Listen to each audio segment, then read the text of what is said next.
Hi all, my name is Mark, and today we're taking a first look at the MIR 20M 20mm f3.5 MCSLR lens. Now I have big plans for this lens, and I'll get into that a little bit later, but first, let me show you a little issue I had unboxing this thing. Now there's a reason I don't particularly like to unbox things in my videos. In short, I'm not very good at it.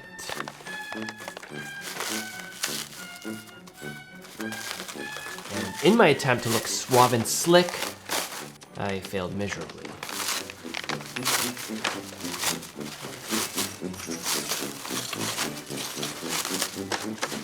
Are you kidding me? This is ridiculous.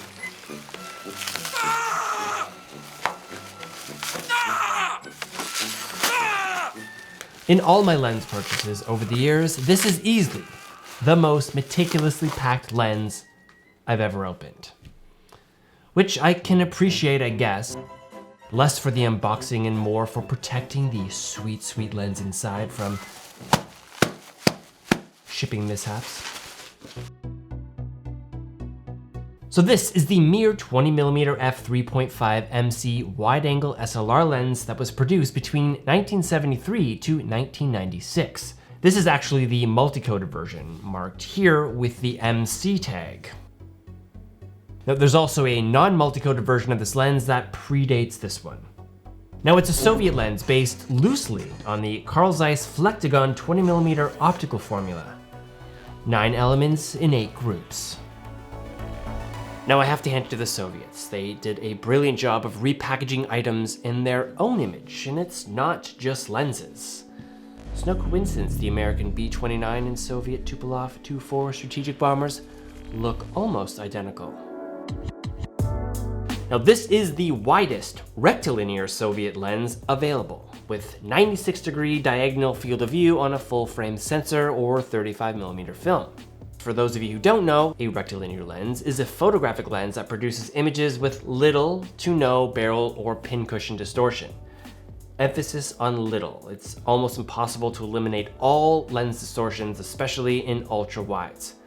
This lens has distortion, but we'll talk about that later. Now, the lens itself is an all metal build, and for its size, it's pretty heavy, coming in at 390 grams. Now, the aperture ring is wider than most lenses I've used, with nice snappy clicks, 6 blades in its aperture design, and a full f-stop range between f3.5 to f16. Now, the focus control is situated at the very end of the lens with a 180-degree focus throw.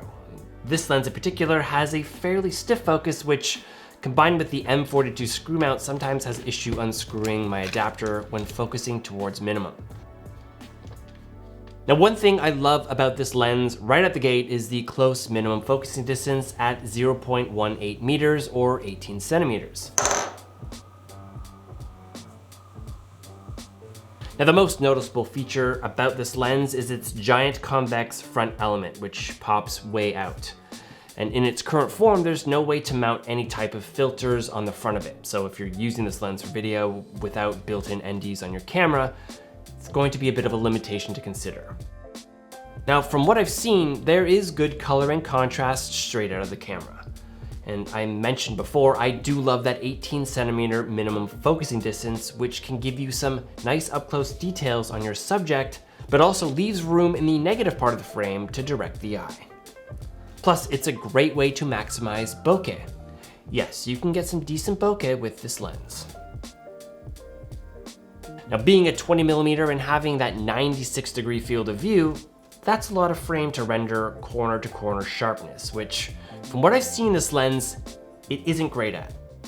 Now, stopping down to about f8 really helps that out. Now, I've said this before, but that corner-to-corner sharpness is only really important when testing on charts. Real-world compositions and subjects aren't flat.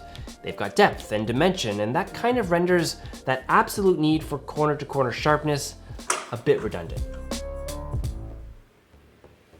Now, the other two wide-angle SLR lenses I've used are the Super Takumar 20mm f4.5, which I did a full review on right here, and the obscenely expensive Contax Carl Zeiss 20mm f2.8. Now, the 21mm is in a bit of a different league in both price point and optical performance, so that kind of puts it immediately outside of any sort of meaningful comparison. Now, the Takumar and the MIR, I'd say, are a more relevant comparison. The Takumar is noticeably smaller, lighter, and doesn't have that protruding front element, which makes it easier for filter adapting. Now, this copy also has a much smoother and lighter focus throw, which only adds to the experience. Now, one thing I'll say about all Takumars I've used is the focus on those lenses are always perfectly weighted.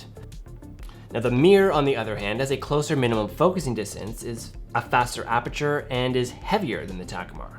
Now, that much stiffer focus throw makes it a lot harder to shoot with, especially when it's cold outside, and I did struggle with this when getting samples.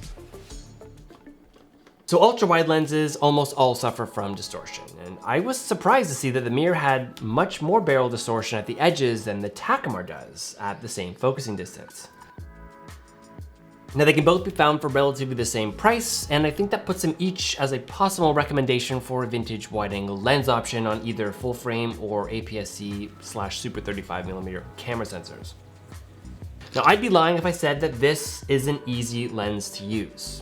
For me, so far, it isn't. If it's all the same, I did have a tricky time shooting with the Takumar 20 as well. But the form factor on that lens is a bit more forgiving.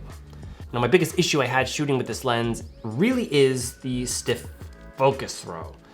And that was compounded by the colder temperatures, plus the fact that I think shooting with an ultra-wide lens is a little bit tricky in itself. Now, I feel you definitely have to work a lot harder to get meaningful compositions, and there's just so much frame to work with. It just took me way too long to get some samples, and the ones I did get, I don't particularly like that much. Now, that's more to do with me than it is with the lens. It's just something I'm gonna have to deal with as I get comfortable shooting with it. Now, as far as a photo lens goes, even at the current price, I think this one can still provide a lot of value.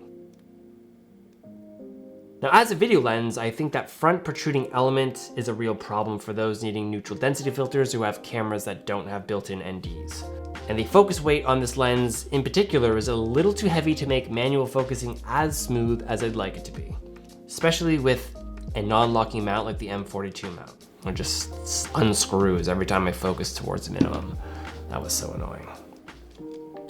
Now, ultimately, my initial issues with this lens have everything to do with its current form and its use as a photo lens. Now, my goal with it, however, isn't to keep it in its current form, nor do I intend to use it as a photo lens. I'm actually gonna have this lens rehoused by Ironglass to use as a wide-angle cinema prime lens. Now, it's been recently brought to my attention that you can provide your own lens, in this case, the MIR 20mm, and they'll knock off $400 off the retail price of the rehousing. Now, based on what I paid for this lens, some simple math shows a little cost savings. And best of all, I get to test it in its current form first, and for me, it's most definitely worth it.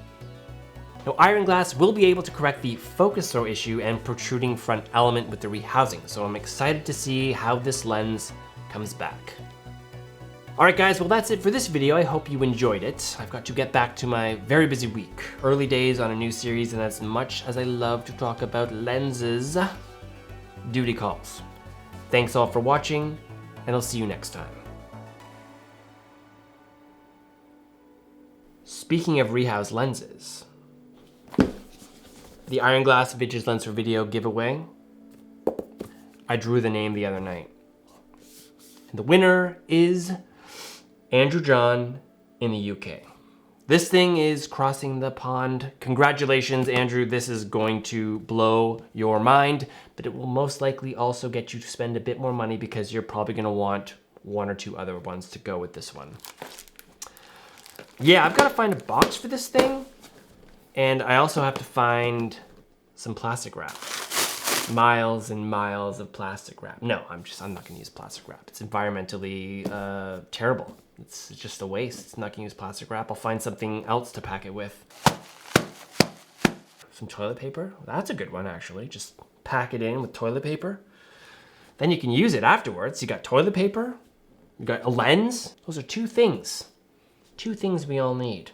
A lens and toilet paper. From Canada, our toilet paper is fluffy. very fluffy. I love our toilet paper.